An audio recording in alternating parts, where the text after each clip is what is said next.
It's a beautiful day in the neighborhood. A beautiful day in the neighborhood. Would you be mine? I couldn't resist. I used to, as a kid, I used to watch Mr. Rogers all the time. So I couldn't resist by opening up like that. I miss the guy. I remember him so fondly. But welcome to Let's Talk Shop with Russ. And glad y'all are out here over there watching. And I appreciate y'all being here. Tonight, I opened up the show, a little, not actual the show where y'all are out there, it's being broadcast. But I opened it up at like 6:48, so about, I don't know, before 7 o'clock. And immediately there was like 4 or 5 people in there already chatting. And I'm like, really? Guys, I love you. I love you. I love you, guys. Katie Dotson was one of the ones out there. I appreciate you. Jim Bashir's is one of the ones that was in there early, so I appreciate you. Several of y'all were out there, so thank you very much. Great time tonight. If I act a little loopy, it might be because I am. I have a pink sciatic nerve, and it's been bothering me the last few days, so I had to take one of my pills. And so, yeah, it's a feel-good pill, but it makes my back feel so much better after a little while. Yeah, I pinched it several years ago, so actually before I retired from the fire department. And I'm getting pings over here, so anyway, tonight we're going to talk about lathe tools and lathes and everything about turning in general. The reason being is, number one, several people that I've asked couldn't be here this week, and then I had a cancellation last week, so I'm having a real hard time getting people to want to be on the show. So if any of y'all are out there, I've said this before, send me an email to russ@simplywoodencreations.com. And even if you can't do it live, you can video it, and then we can do a screen share, and we can watch your video, and you can talk us through it.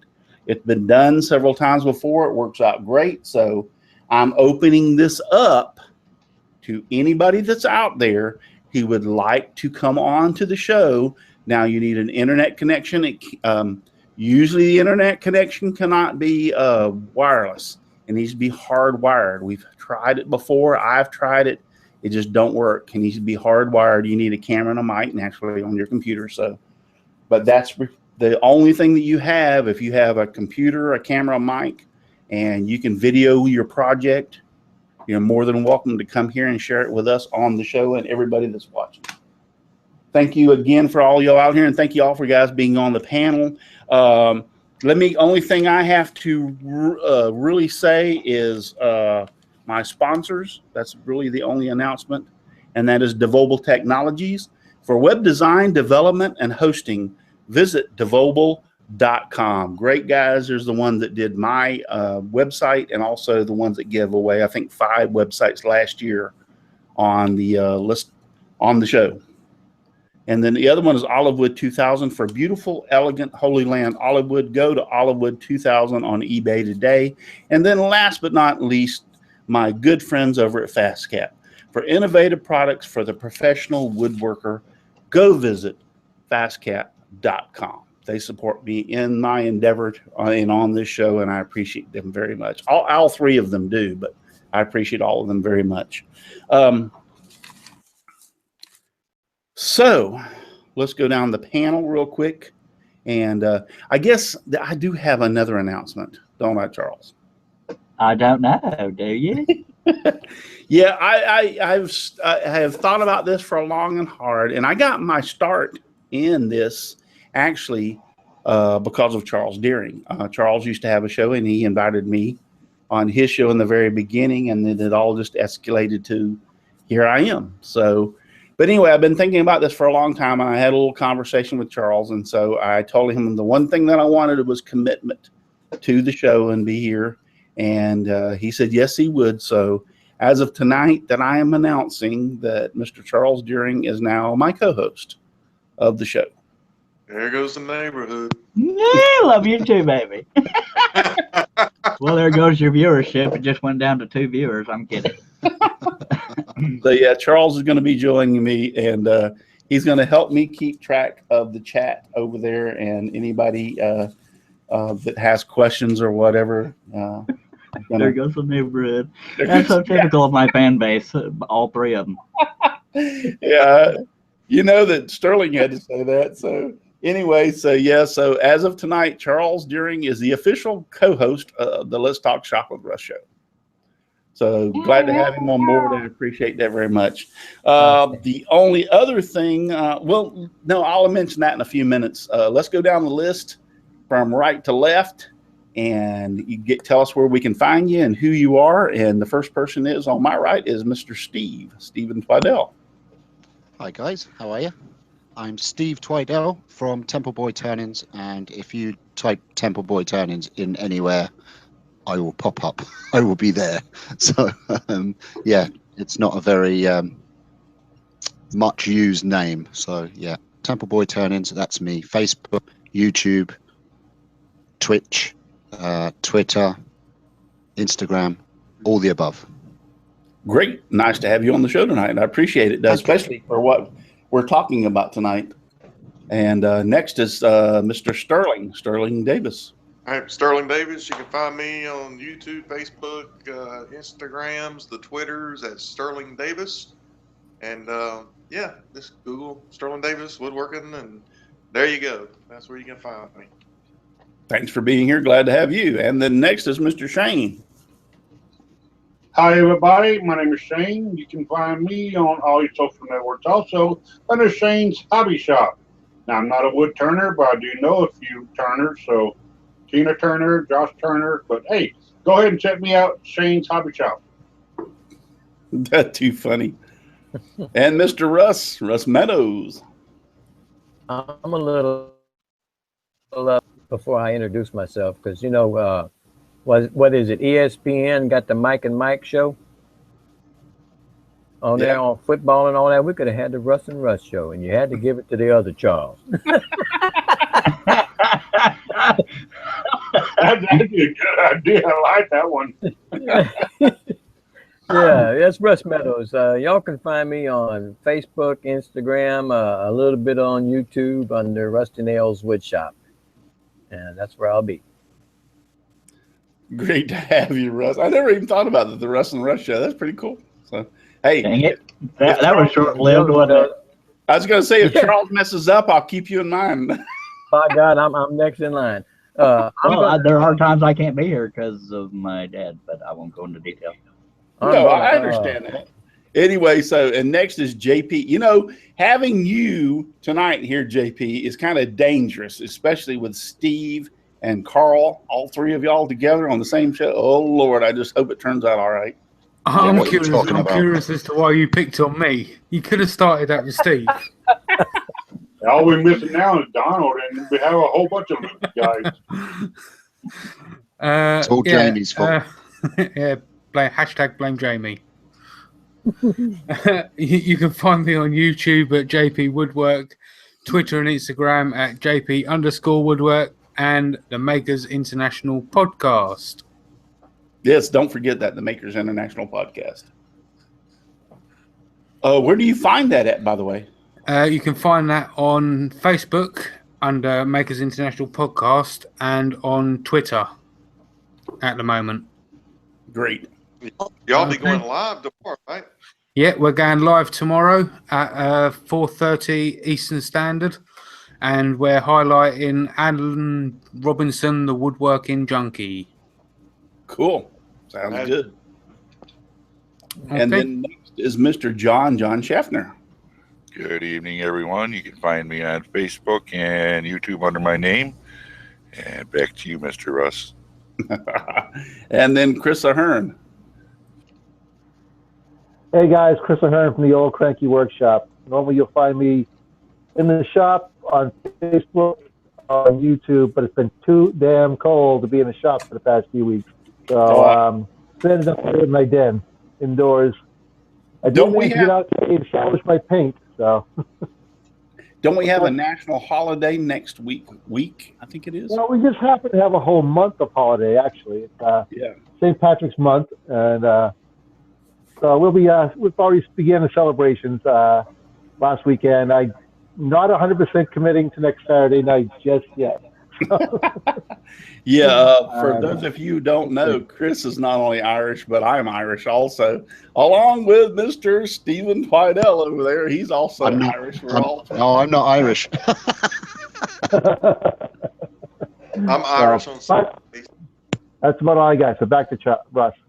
All right. So anyway, yeah, we are the Irish affiliates. But yes, my name was changed by my father and his brother years and years ago, back in the I guess in the 1930s or whatever, from O'Clarity to Clara D. It was spelled O''Clarity, and they changed it to CLARIDY. So they were having a little hard time, the immigration coming through, and so they decided to get rid of the O. I would have loved, nowadays I would have loved to have the O'Clarity rather than Clarity, but that was their decision. They did it. So we won't go into that long to start. And then, Charles, tell us where we can find you. And also, while I've got you here, you've got a sale going on, and also you're selling a couple of things that you brought with you. Did you not? Do you not? Yes, sir. Yes, sir, indeed I do. Okay. But my screen froze up. Okay. Am I moving? Yes. Yeah, okay. Where I can be found is the Bunny Farm, but I am in Gatesville, Texas. I have woodenvisions.com. On YouTube, I go by Charles Deering Scroll. And I am running a pattern special. If you're into scroll sawing, it is, if you buy 5 or more, you get them for $25. I mean, why do I keep saying that? Time out. Take 2. If you buy 5 or more, they're only $5 each. And there's a video on my YouTube channel explaining how to do that, because you can't just do the add to cart button, because I'm not smart enough or rich enough to pay the web guy to do it. And I am trying to sell 2 objects, and I'm trying to get my webcam backed up to show you. Trying to sell 2 items so that I can go to Atlanta to be with all my homies. One of them is if you saw my 51-minute video, is the horse I did. This is about 2 feet tall, as is the next one I'll show you. Very beautiful work. Thank you, sir. I'm trying very hard to sell this one and the next one for $150 each, and that will provide the gas and not the gas like that, but the gas to get there and back with my wife's car, as well as food while I'm there. And that's the other one. I will put a backer on this one if somebody buys it, but in the meantime, I ain't gonna waste the wood if nobody buys it. That sounds like I have no confidence, but so far I'm panicking because nobody's buying. But that's not to get sympathy orders, but if it helps, I'll do it. Thank you for letting me do that. But Sterling, that's the horses you were saying earlier you didn't get to see. So yeah, there's both of those. They're also on my Facebook if you want to have a longer look at it, or just keep pausing this video. And thank you for letting me do that, Russ. And yes, the pattern sale will be going for the month of March. Yeah, no problem. So, and we will put that in to make sure you make that into the comments of this video when it posts onto Facebook about your sale, and or Facebook onto YouTube when this video posts onto YouTube. Make sure you put that in the comment section. I got to quit touching this table, because every time I touch this table, I realize I'm moving my laptop and it's making the video shake. So anyway, and then last but not least, Carl. Carl Jacobson, how are you doing? I'm doing well. How are you doing? Thanks. I'm doing fine. You were making me a little seasick. Yeah. I find you on YouTube under Carl Jacobson, and my website is the Woodshop TV. And I just started a new podcast with Braxton and Jason, Woodworkers Anonymous podcast. And we have a website for that as well. That's great. And also Woodworkers Anonymous. Sorry. Yeah. Also, you on Monday, Wednesdays, and Fridays, you're on Twitch doing turning. But what time is that? Now that's actually Pacific Standard Time, I believe it is, right? The West Coast. Yeah, we go on at 4 on Monday, 12 on Wednesday, and 5 o'clock on Friday. Yeah. Yeah, I have been joining Carl and actually Steven. He does stuff on the he does stuff also on Twitch and live shows, and I've been joining him also. Great guys, if you're out there and trying to learn how to turn and want to see some good stuff, join Carl, like you just said. And Carl, if you don't mind, I'll post that into the notations underneath the show after it's over tonight about that. But join them and Carl and Stephen Tweddle every time they get a chance, because I have watched them the last 2 or 3, I guess I say months. Y'all been doing it for a month or two at least. Yeah. Yes, I've been watching y'all, and I've learned. Yeah, I've learned so much from y'all two guys. I enjoy every time I see one of y'all pop up and get an opportunity. I'm right there watching y'all because I am a newbie into turning. I want to learn. I want to do it better. I told these two guys tonight, and I mean this sincerely, I want to grow up to be like them. These are two of my favorite turners that I know of, both Steve and Carl. And someday I hope to grow up and do it as good as they do on some of their stuff, because I just want to grow up. I just want to grow. So anyway, let's get into the discussion. I would like to start off with one thing. Well, actually, 2 things. First off, I just want to give a shout out to, his name is Mark Dilford. He is in Tacoma, Washington. Let me find what I did with the train tool. Oh, here it is over here. He's in Tacoma, Washington, and he sent me this after last week's show. If y'all know, I messed up the bowl that I had, the cherry bowl, and I have it over here over my shoulder. I'm going to show that off too. And this is a dovetail. It's called a Nova Dovetail Chisel. That's what it's called. And he sent me this, and in the thing he wrote, it's from Mark Dilford from Tacoma, Washington. And he says, I can't watch your show on Saturday nights because of commitments that I've already had, but I watch it every Sunday morning while I'm drinking my coffee. So he saw the problems that I was having with that blowout on my cherry bowl on the back side of it, and he actually sent me this dovetail tool to help solve my problem. So I really appreciate that, Mark. Tomorrow morning, while you're drinking your coffee and watching the show, your name's going to be announced on the let's turn around this way. Let's Talk Shop with Russ show. And thank you for sending me this dovetail chisel. I really do appreciate it. And anybody else out there wants to send me any tools, especially like a brand new lathe, like the one that Carl has, that'd be really, really, really fantastic. So make that too. Yeah. Anyway, Or thank free. you very much for sending this to me, Mark. I really do appreciate it. You don't know how good that makes me feel when somebody out there watches my show and then sends me something like this. It's fantastic. Thank you very much. The only other thing I wanted to say was, after last week, I showed you the bowl that the backside got blowed out and I didn't know what to do. This is it. So everybody's suggestion was to do different things, and I ended up being able to turn this. And this is way too deep, by the way.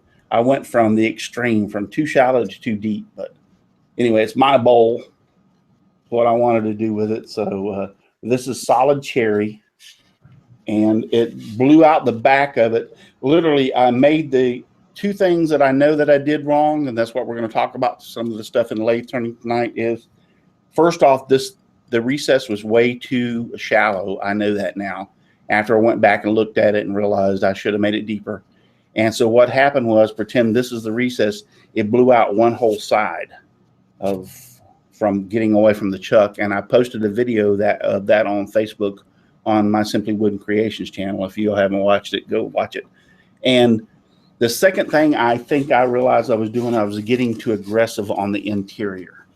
I was using Easy Wood tools, and I was getting too aggressive coming out around the edge.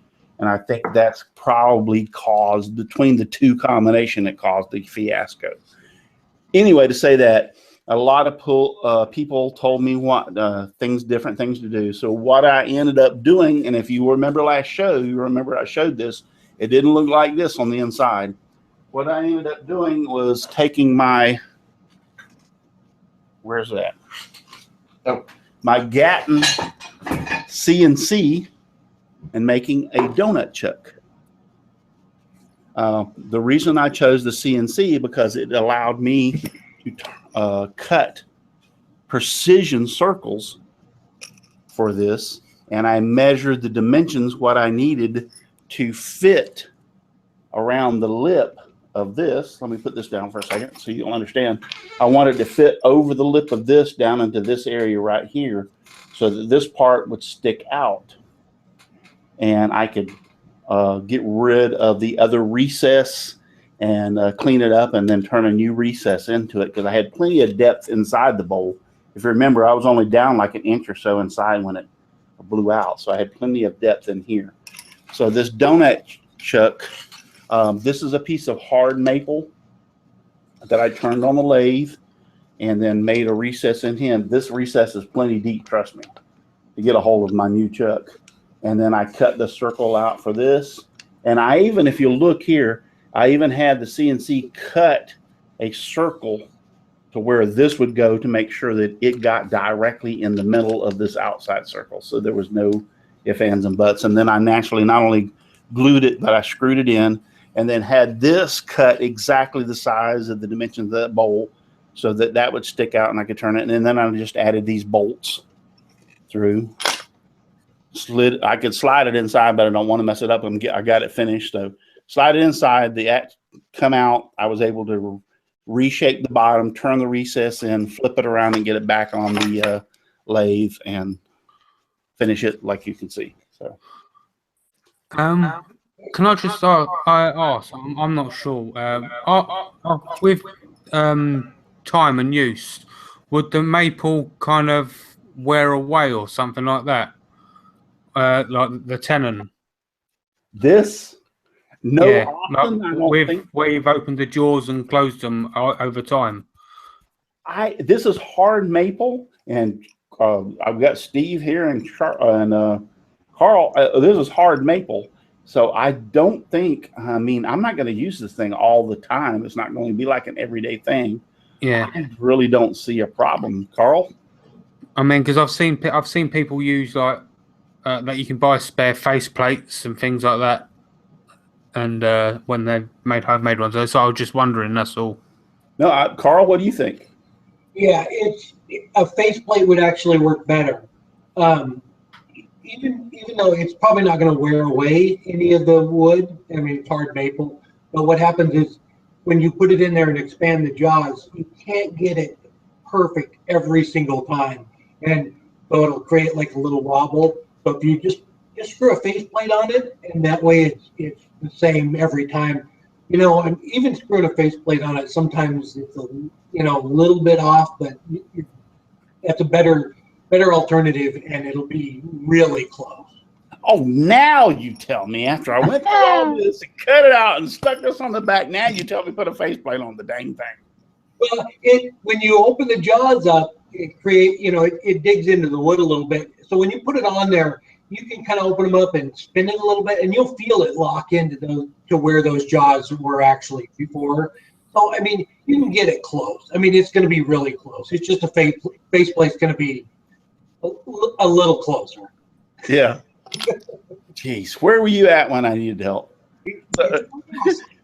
Russ, quit your moaning. You've got a CNC machine. You can make one anytime. No, I can make one anytime.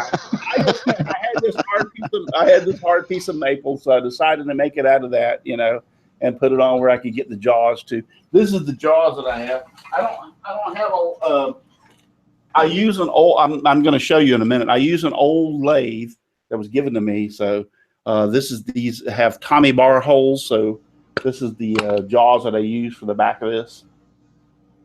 And it'll be a lot easier with a faceplate too. You won't have to get the bars in there and open it up. Yeah. But that's all I had. And guess what? If this thing only did one thing in its entire life, was to save this bowl it did its purpose. Okay. Well, take the hard maple off of that and turn it down to a smaller dish, and you'd have 2 for 1. Yeah, could do that.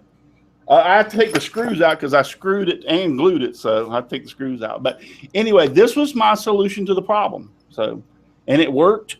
It went from, if you'll remember what last week it looked like, and now I have a nice bowl. I'm not going to say it's perfect. I'm a novice. I'm just beginning to learn how to turn, but Looks great. and It's a then nice job. Yeah. and then I wanted to show real quick was the I bought a piece of wood that was like 22, 24 inches long. Anyway, my lathe will only do like 11 or 12-inch bowls, but I cut it down to 11. This is about 11 inches. It's an old lathe, and I'm fixing to show you what it looks like. But it's the other end of that was this chunk, and this is this brother or sister, however you want to say it, to that bowl. And I just put the faceplate on the back of this, and I plan on turning it into another bowl.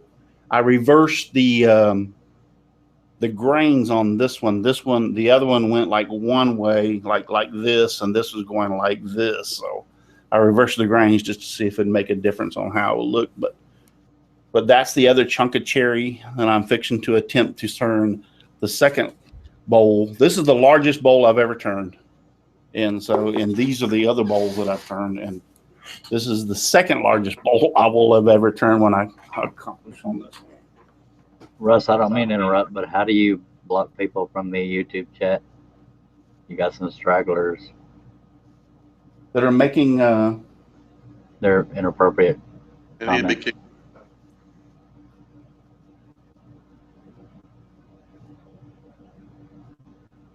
Is anyone there? I'm here. I'm Oh, give me 1 second.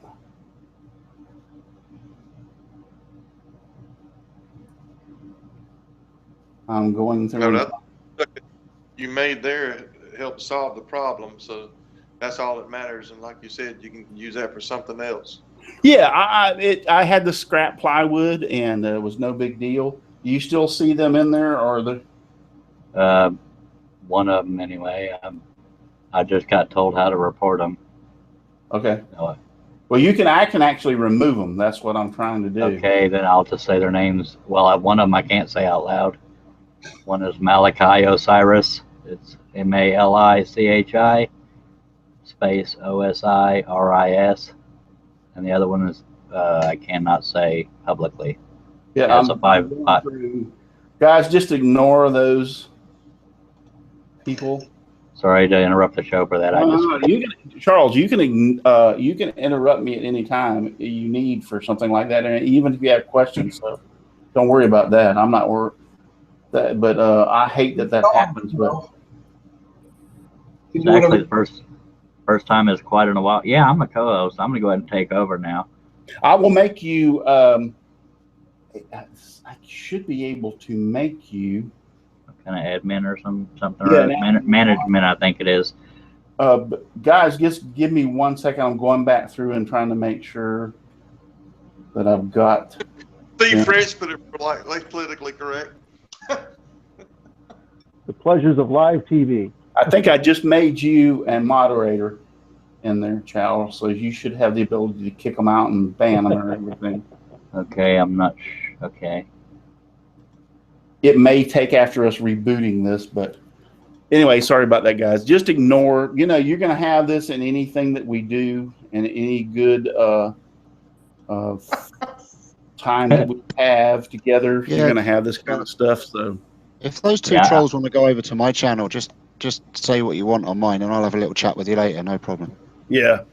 Yeah, I see that you made me whatever, but I'm not able to. Yeah, there's. Well, if they come back, another one. If they come back, is it? There's one still going and one just popped in. Machus, whatever. Is that him? Malachi Osiris and Black Benny.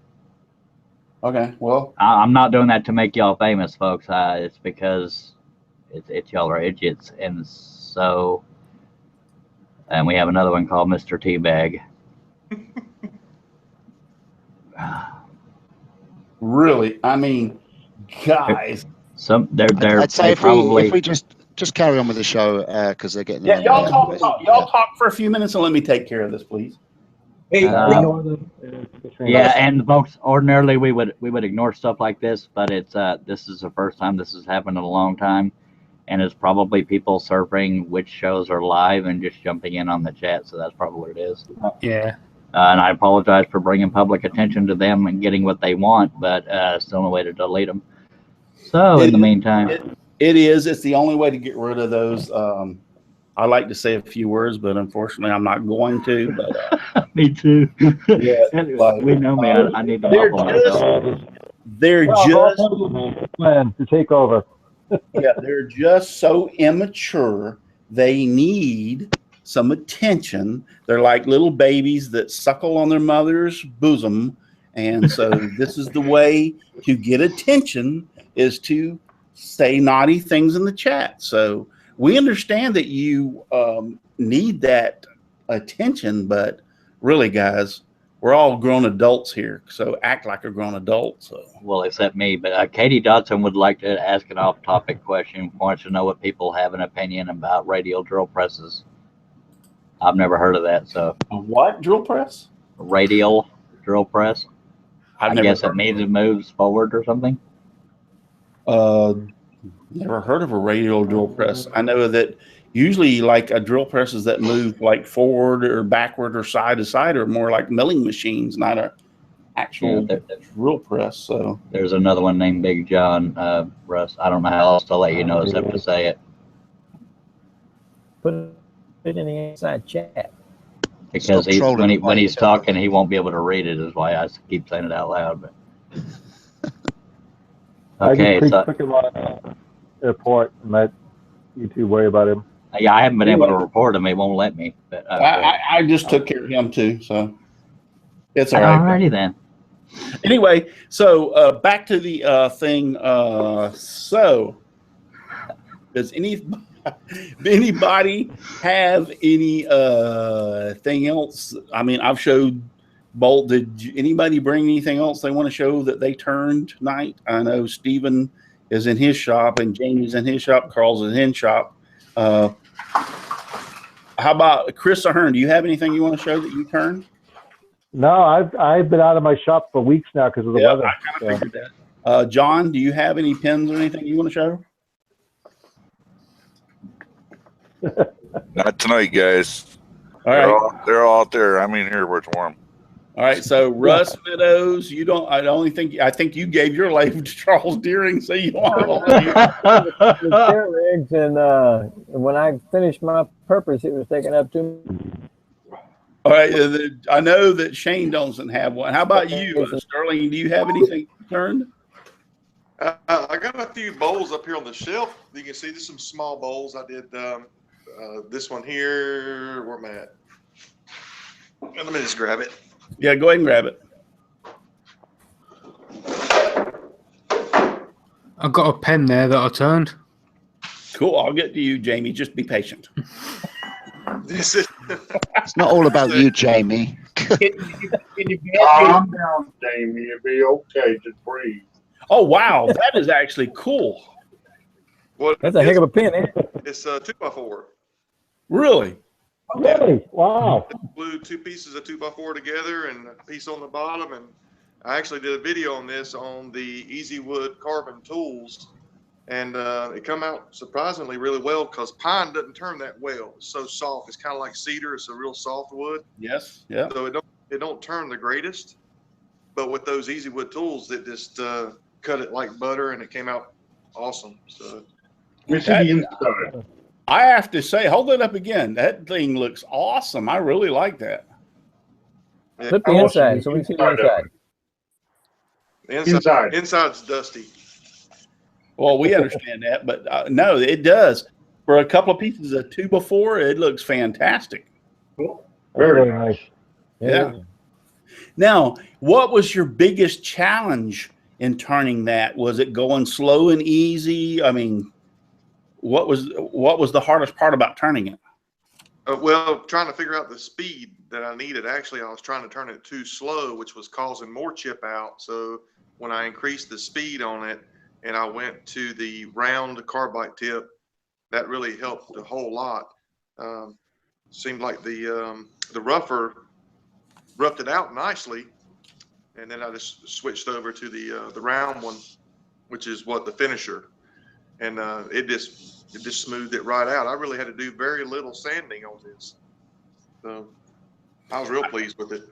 I agree with you in that aspect. That's what I'm learning is that I'm using the carbide tools and the rougher, and I made my own. I have them here tonight, and I can show you. But yeah, it was amazing to me how well they do and how good they cut. Although I had some problems, but that thing is awesome. Now, I would like to ask Carl one thing real quick on that.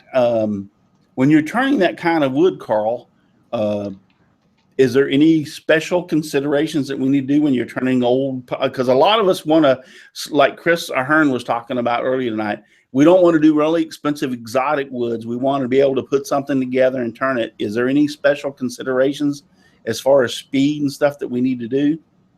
No.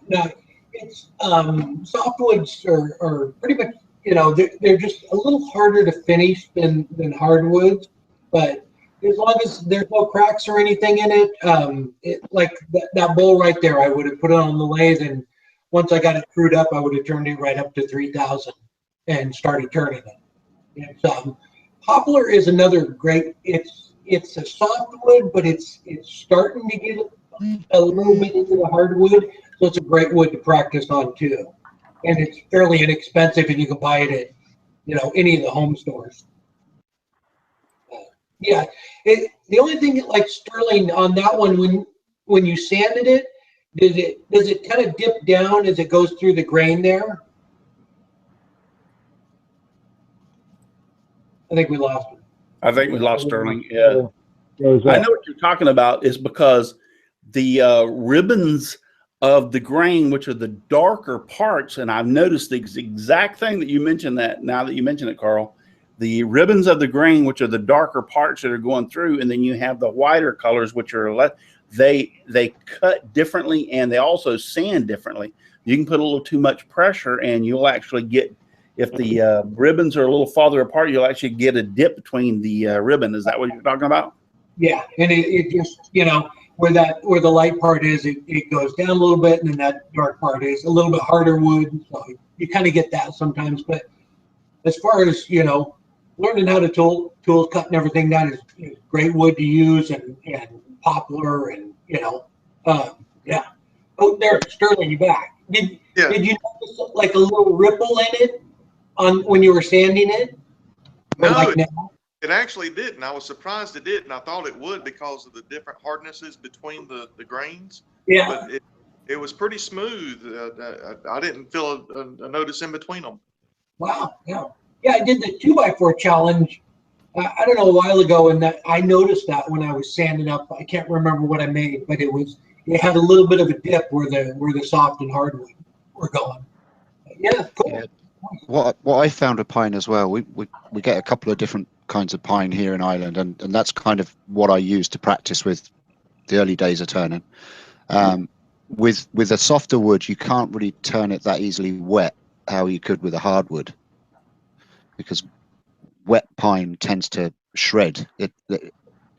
It's hard to explain. It'll peel. Even if your tool's sharp, it still tends to dig in and tear chunks out of pine because it's so soft. But especially when it's wet, I used to try and turn a bit wet pine just to try and work my tools and work out how to cut wood and stuff. And it's all I had at the time as well. But I just found pine, yeah, it cuts a lot better at higher speeds. I'll agree with that.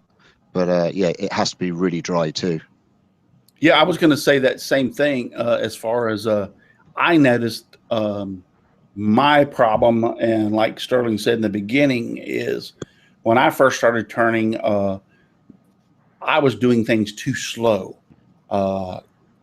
So I learned, actually it was Carl, watching Carl on a few of his things on Twitch when he made the comment. And actually, I was on the show and made some comments to him about the speeds on it, and he responded back to me. But even when you're trying to round something off, I know that you get vibrations if you get it in higher speeds. I understand that.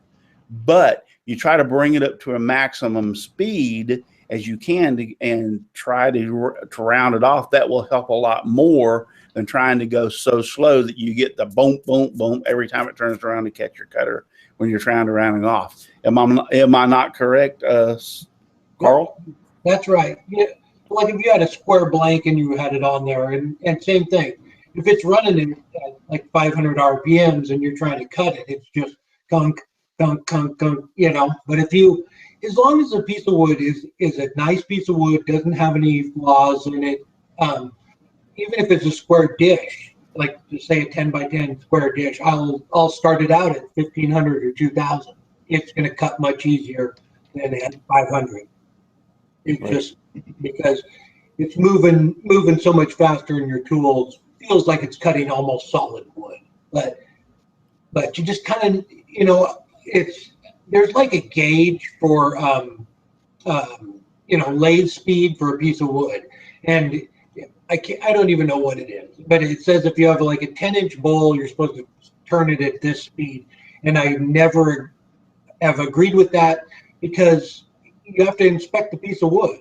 I mean, if you have a 10-inch bowl and it has, you know, a crack or something in it, you can't turn it at whatever speed they recommend. So you need to, it depends on the piece of wood. But especially for boxes and stuff like that, even if it's not true, if I put on a square 3x3 piece of wood to turn a box, I just start out 3000. As long as it doesn't have a big crack in it, I just turn the lathe all the way up. Yeah, it depends on the figure of the wood as well, right? Because I mean, you can have a perfectly round piece of wood and you can have a heavy side to it. Yeah. You can have a heavy side to the grain, and it doesn't matter what speed you turn it or how you orientate it on the lathe, it's going to wobble. You're not going to take the wobble out of it. So you just have to work with it the best you can. But it all depends on the wood for each project, definitely. Well, I was just fixing to ask you, Stephen, on that part as going the last couple of 2 or 3 days, I've been watching you, and you've turned some like crotch pieces of the wood and some really like pieces of wood that I would have never in a million years put on my lathe, but you turned them, like one today, for instance. And so when you turn those, do you have to worry about speed as far as when you're turning them, how fast you turn those? No, speed and shape, the shape of the wood. I've got them here. This is the one I was working on earlier. So Yes. they're just, the reason why I've started doing these is I've got a lot of these small branch crotches lying around in the back of my garden, and they're just small pieces of wood, and I just thought they'd make nice boxes. That's a slightly bigger one, and they're a natural edge. I'm keeping the natural edge on the piece of wood and just turning a box out of them. And no, I mean, when you're turning something like that, it's going to wobble. But what I found with something like that, when you're prepping your wood, and obviously that's how it's probably better if I show it. No, it's better that way.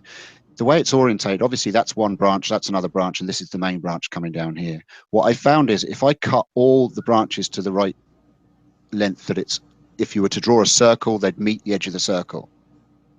It tends to, when you crank the speed up, it will spin a lot smoother. If you had one limb slightly longer and one shorter, then that's when it's going to cause you a problem, because it's going to be like a propeller on a plane. It's going to flip.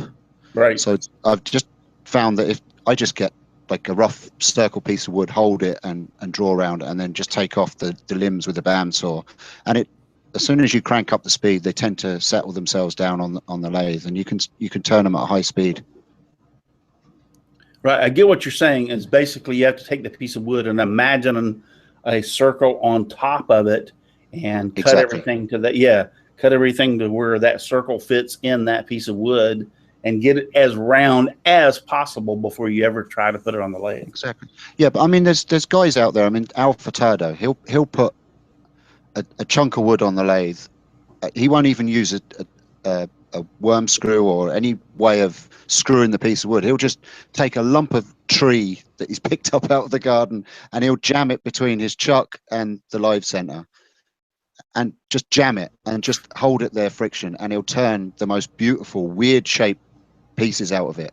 And he's just got so used to working with wood that's so out of balance, and it's just what you get used to. I mean, I've turned pieces on the lathe where my lathe's just literally, I did one live once where it's just bouncing like mad. And as long as you know that piece of wood's not going to come off and your lathe's not going to get damaged, then you work to the speeds that you're comfortable with. And it's just learning your own techniques and your own way of turning and what speed you're happy with. Just because Carl turns at 3,000 RPM doesn't mean that you just go straight out and do it. If you're uncomfortable doing it, do it half the speed and get used to it. That's what I'd say anyway. Do you know? It's right. It's all down to your own personal preference. We got anything over in the chat section that we need to know about? No, I actually figured out how to get rid of them, so I don't have to bug you anymore. Oh, no, you're not bugging me anytime. Oh, you mean actually for the show? Yeah, for the show. Sorry. Do I need to come over there and slap you upside the head a couple of times? I mean, only once a day, but there are compliments every time somebody holds up something. Somebody's saying that looks cool, that looks great. That's pretty much it. The only other comment earlier, Jeff Robinson saying you needed to get Martin from Yorkshire Grit on the show. Yeah, I actually, if y'all know him and want to invite him, Jamie or any of y'all, I'll more than likely or more than. I know him a little bit. It's actually right. Martin from Hampshire Sheen and Glenn Senior from Yorkshire Grit. Okay, well, whatever. So I just like to say hi to Paul Messie's workshop. He's out there. He's here in Florida, and I've recently, I actually met him like last year at the Tampa Woodworking Show. So we've become friends. Steve French from Wooden Stuff's out there. Miter Mike's Wood Shop. TJ's Woodworking Shop. I know we've got a lot more. Katie Dotson's been out there. Jim Bashir's been out there. Jim Bashir just popped up. Javier's Wood Shop. Javier, he's the one that did my one and only video for a fan video. If y'all haven't, oh yeah, that's crazy as crap. I mean, that's funny. I'm glad. Good video, Javier. Yeah, PNG Custom Woodworking. Robert A. Crown Mobile Home Workshop. Wow, that's a long sentence. Robert A. Crown Mobile Home Workshop. Jim Dockrell, thank you for being out there. Well, we've only got like about a question there, Russ. Sorry. I said we only got like 10 or 15 more minutes. Let me real quick. I want to show you if I can get over here. Let me get it ready. The guy corrected you because you kept saying crown. It's actually crow. Okay. I'm laughing. I just want to screen share and show you my lovely, great. This was given to me by a friend of mine 3 years ago, and the first year I didn't even use it. I didn't even mess with it, and so the second year I started trying to turn some pins, and then I'm trying to go to get into it more. But it's not a fantastic, great lathe. It works, but I'll give you a little I'm going to share my screen real quick and show you. It's not a robust or whatever Stephen Twaddell has, but. I don't have a robust. Yeah. Charles, can you see my screen? No, somebody said somebody had a question, so I'm trying to find where that question was. I've got the question there. It's Javis Wood Shop. The question is for the panel. What's your choice? What's your choice of wood for door safe bowls? Food safe bowls. It's not Javis. It's Javier. Oh, Javier. Okay, so he has it as Javi's Wood Shop. Javi's Wood Shop. I'm presuming he means food safe, does he? Yeah, food safe finish. He meant he misspelled it. But what's up, Tommy G? And we also had another guy that wanted to be recognized out in the chat saying he was watching. Where is he? Yeah, it's Javi's Wood Shop and food safe finish. All right. In all sincerity, any finish that you have nowadays, including polyurethane, and I'll disagree with anybody who wants to argue with me, once it's been cured, is food safe. Polyurethane, lacquer, all those, once they are cured. And what I mean by cured is there's a difference between drying and cured. Drying means it's dry to touch. You can touch it. Cure means that it may take 5-10 days for it to cure out. So a lot of these Right. things are food safe that a lot of people think that are not. Next thing is most of the natural things like mineral oil for your cutting boards and stuff like that, beeswax. You do not want to use any vegetable oils. They can get rancid in the food and rancid in the wood and cause problems later on down the road. So we'll get into that in just 1 second. But yeah, those are a few of the things that I know without a shadow of a doubt are good for. I'm just opening up this can of worms just here. Well, you said you wanted people. If anybody wanted to argue with you, they could. So there's Yeah, your I will. invitation. I'll let them argue in just 1 second. Let me get. Can y'all see my screen? And we have Totally Wood Workshop, Jim Nicola watching, by the way. Go ahead. I said, y'all can't obviously see my screen. Can you? Hey, Charles, Yes, was you it can. a finish or what type of wood? What the food safe finish? Oh, Sorry, Russ. we can only see the foot of the lathe. Yeah. Well, all I'm us- trying. Hold on, let me do something. I see Stop 12-inch wood lathe. There we go. I'm going to lock on me. So now when I go into screen sharing, when y'all talk, you can't.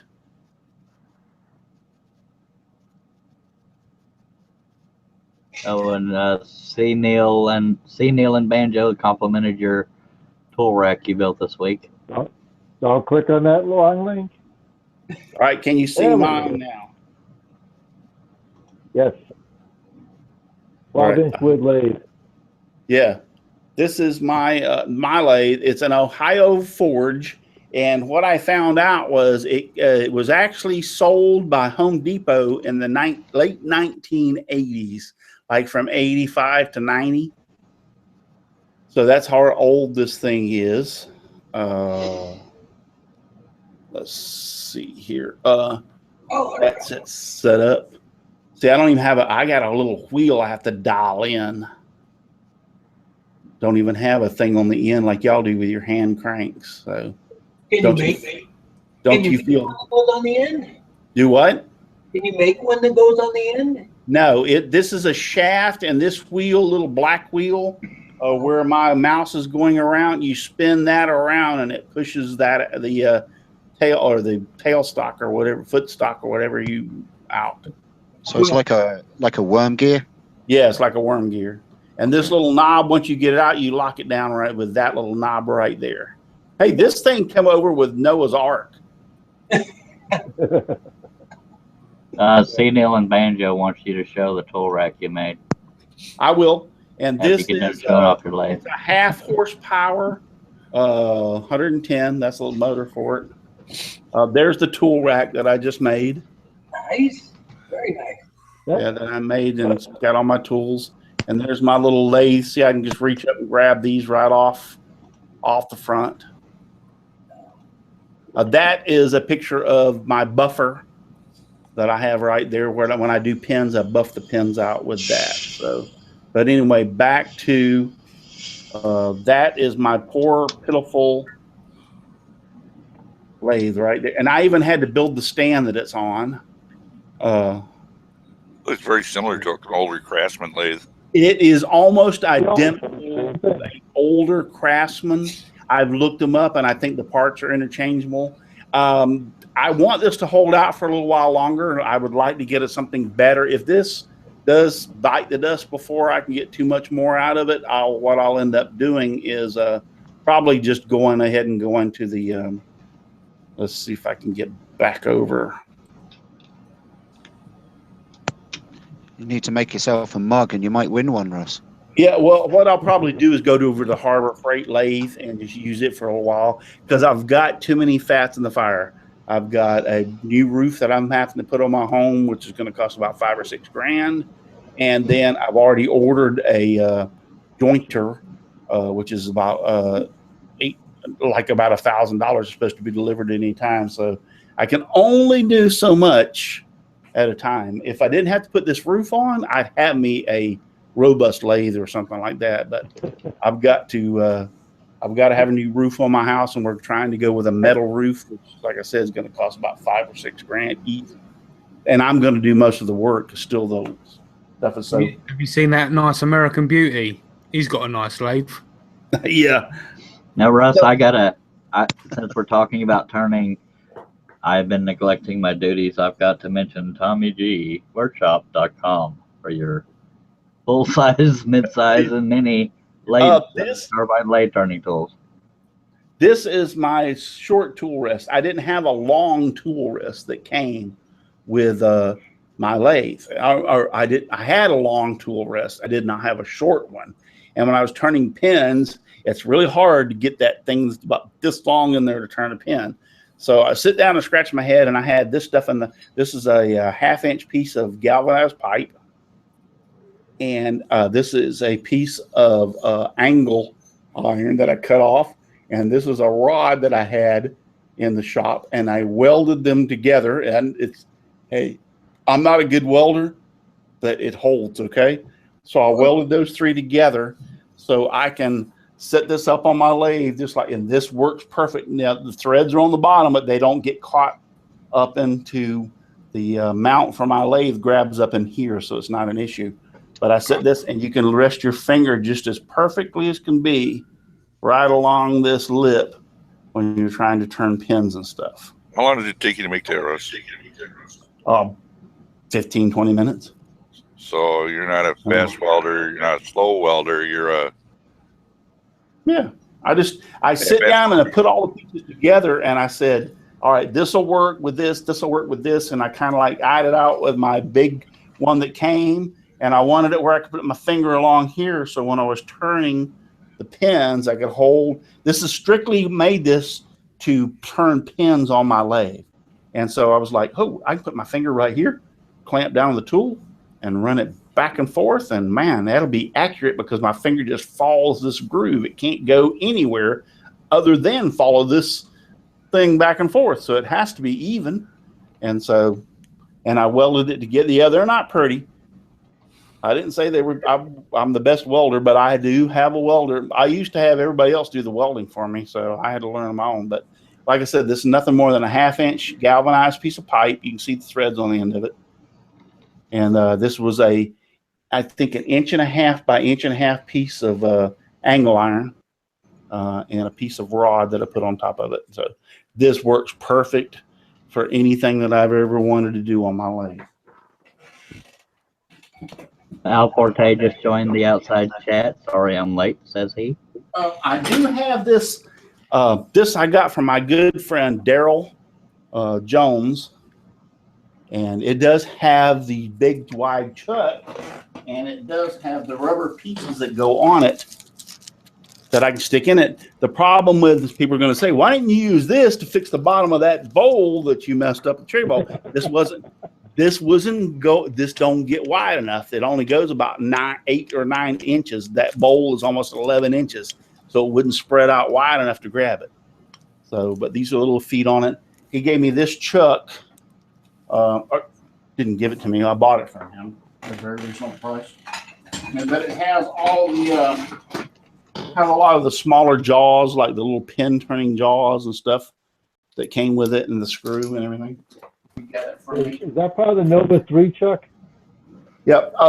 Real quick, Carl, you'll appreciate this. I bought this. That's the wrong one. This is an easy wood tool that I bought at the woodworking show in Tampa last year. Nice. Yeah, I got it for a very, very good price. So I looked at this, and then Tommy G, which Charles mentioned him earlier, made his own lathe tools. So I watched his video and went like, well, if Tommy G can do it, Russ can do it. Oh, hell. So this is my rougher. I made this 100%.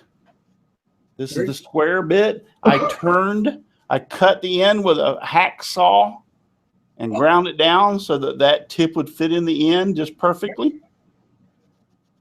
Tommy G says, hey, hey. Yeah.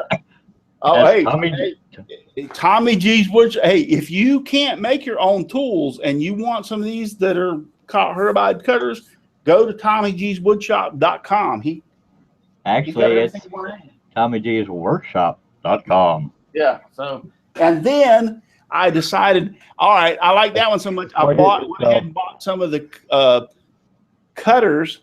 This is a 7-degree, I believe, cutter that is not square. Yeah. And so I made my second lathe tool with the 7-degree cutter on there, and this is the second one that I ever made. Hey, Russ, Robert Crow, Mobile Home Workshop says, I have some #1 taper stuff I can bring you to the wood show to give you. Hey, bring it on. I'd appreciate it. Hi. But thank you, Tommy G, because his video led me to be able to make both of these tools, and both of them work fantastic. So I watched his YouTube videos. He made them, and I'm like, if he can do it, I can do it. So. And the only other thing that I would like to say is when you're doing back at around Christmas time, I got some gift cards, and I bought these set. I know they're not the best. These are called Benjamin's Best. You ever heard of those, Carl? I know probably Steven hasn't because Steven's over there. And you ever heard of Benjamin's Best, Carl? Yes, I have. Yep. Well, I got all 3 of these bowl gouges on sale for like $75, and they're Benjamin's Best. Yeah. Yep. Are they fairly good bowl gouges? They're the only difference is they're not going to hold an edge. You know, they don't get as sharp as some of the more expensive ones, and they don't hold an edge as long. But they'll work great. I mean, just make sure you keep them sharp. And it doesn't matter whether it's carbide or gouges. It's the same thing. A sharp tool works better than a dull one. So yeah, they're all it's good. Just keep them sharp, and you're good to go. Cool. Yeah, Right. I have the same version there of what you would call Benjamin's Best. That's a cheap tool here in Ireland, and I got that with the lathe, my first lathe that I bought, and that's still one of my favorite gouges. So, Do you find you have to sharpen it more? oh yeah, you have to keep going back and sharpen. But I've one of the diamond stones. I have a diamond stone, honing stone that I just touch up the edge, and then once it loses the angle or because when you're using a honing stone, you're doing it by hand, so you're changing the angle slightly each time you sharpen it. And I just go back to the grinder then and just re-grind it and just work away that way. What's your first indication, Steve, as to it's dull? How do you feel when you're turning it? What do you look for? And you go like, oh, it's dull now. I need to sharpen it. How do you feel that? Generally the smell of burning from the wood. Equivalent to a butter knife. No, but I'm serious. I've had a couple of guys come to my shop and learn, and I've taught them. It's like driving a car or riding a bike. Whichever tool you're using, you get to know it, and as soon as it starts losing its edge, it just acts completely different. Do you know? And I'm not sorry. It'll skip across the wood, and it just won't cut. Sorry, yeah, I'm not an expert, and definitely not long doing it, Russ. But you could, after what you can just tell when it gets dull. I mean, even a carbide tool, when it gets dull, it's taking longer to do what you can usually do quicker. So you have to force it. It's when you have a sharp tool in there, and you put it up the wood, you just slices right through it, just like a pocket knife. I mean, when it's dull, Well, I understand what y'all guys are saying, but I'm trying to give me as a novice and some of those guys out there if you've been doing it a while, yes, I understand that, but trying to give them some kind of a hint. Is there anything that they can look for? But I get what you're saying.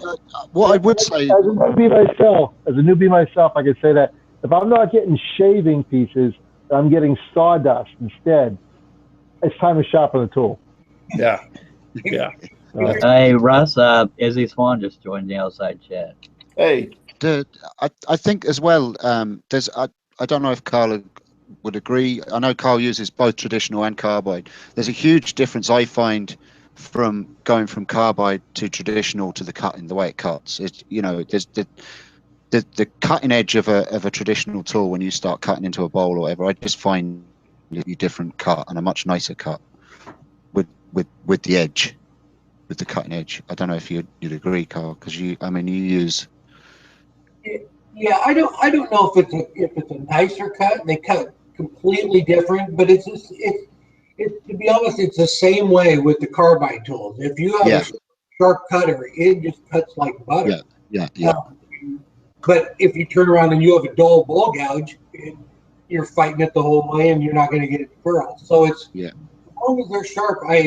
And there are certain woods that carbide works better than gouges and vice versa. There's just there's so many variables that go into it.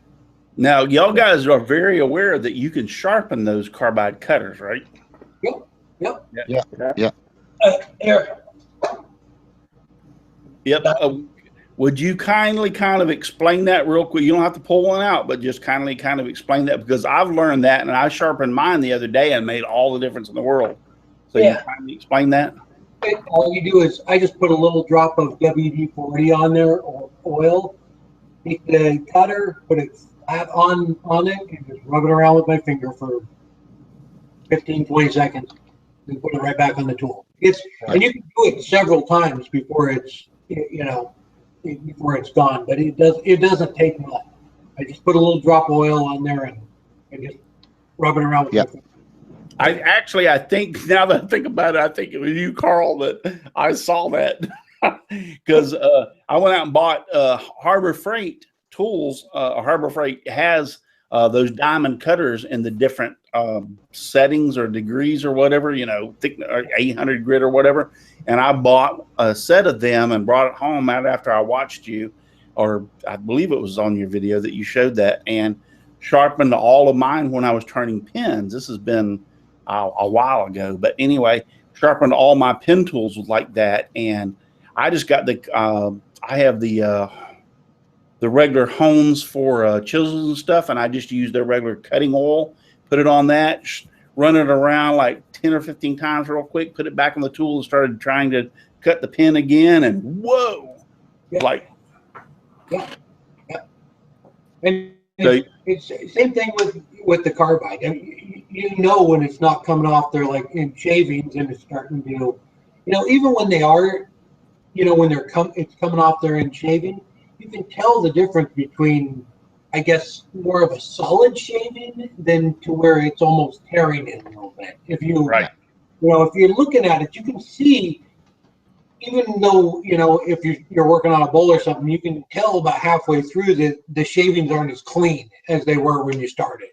Exactly. That makes sense, No, I got what you're saying. I was just trying to relay that over to everybody else. So, all right, guys, we're like, how far over are we? Oh, we're only 8 minutes over, so we're not terribly over. Can I give you one tip real quick? Yes, go ahead. The bowl that broke on you. I was trying to cut in earlier, but leave the tailstock up as long as you can. So when you put the next one on there and you start turning it, leave that tailstock up until you get the majority of that carved out. And you know how I know that is because when the last couple of times you were turning, you left your this bowl. Where's it at? Oh. I never had the tailstock in it at all. Right. It's just a lot of pressure on that little piece of wood. So it would have been okay, even with the small tenon, if you would have gotten 95% of it out before you pulled that. Right. And then the other night when you were turning, I think it was either Friday night. Weren't you turning those bowls and selling them off Friday night? Yeah. Yep. Okay. When you left your tailstock up in those bowls and was turning down in there, I'm like, well, son of a gun, why didn't I do that? So, yeah, I mean, if you don't know, you don't know. You have to watch others and reciprocate what they do and everything. And that's So yes, on this one over here that I'm fixing to try to turn here, if I can get it out of the box, if I can, that I'm going to try to turn. Yeah, I'll leave the tailstock in this in the center for a while, and then turn all the majority of this on the outside out. So, Quick reminder. Me. Go ahead. I just want to say, quick reminder: don't forget to set your clocks forward at 2 a.m. Yes. 2 a.m. Well, that's what the thing says before you go to bed. But well, anyway, guys, I really appreciate Carl. Thank you for being here. I appreciate you. I know you you do all your, like I said, Monday, Wednesday, and Friday. Say the times again, Carl. Mondays at 4, Wednesdays at noon, and Fridays at 5. He is live on Twitch, and if you want to learn turning, go watch him. And then Stephen Twidell, he does it live. Are you still doing Twitch, Stephen? I am. My internet was shockingly bad the last few weeks, so I just pulled out of Twitch. But I'm going back again this Tuesday, and I'm going to start going Thursdays as well. So right. hopefully that will go better. And I'm also live on YouTube Sunday nights as well. Right. And so he does it Sunday nights. What time Sunday nights? Do you remember what time? It's half nine my time. I think I think it's around about 4:30, 5 for you guys. I think it's, yeah, that's about right. About 4 or 5 in the afternoon Sunday. Yeah. Yeah, I think that's about right. So yeah, and be sure to check these two guys out if you have nothing else to do, because I watch them as much as I possibly can. I've learned a tremendous amount from just watching them turn. And like I said, one day I'll grow up and be just like them. So thank you, Carl, again. Thank you. Chris Ahern for being, John Schaffner, Jamie Page. Jamie's been quiet tonight for, I mean. Yeah, I think he's sick. Is he coming down with something? Yeah, no, I was actually just going to interrupt you and say about the how to shop and the carbide tips. Sterling's actually got a video on that. Okay, cool. I knew I'd seen it. Might be Sterling's video that I saw, and we'll get to him in just a second. So, and then thank you, Russ Meadows. Thank you, Sterling. Sterling, do you have a video out on how to sharpen the carbide tips? Yeah, I put one out about a year ago. I done an ambrosia maple bowl, and I showed using the diamond plate with the lapping fluid, and the same process that Carl just explained just there. But I kind of show you in the video how to actually do it. So if you want to see how to, that was how I did it. But I also want to give Carl Jacobson a shout out for the Toolmaster Association. If you're not a member of that, you need to become a member and check out what he's got going on this week too. Some cool stuff's coming. So I know Izzy's in the chat. I appreciate Izzy, and I'm proud to be a founder of that. And yeah, definitely. So the Toolmaster Association is a great thing for the community. So if you hadn't heard of it or seen it, check it out.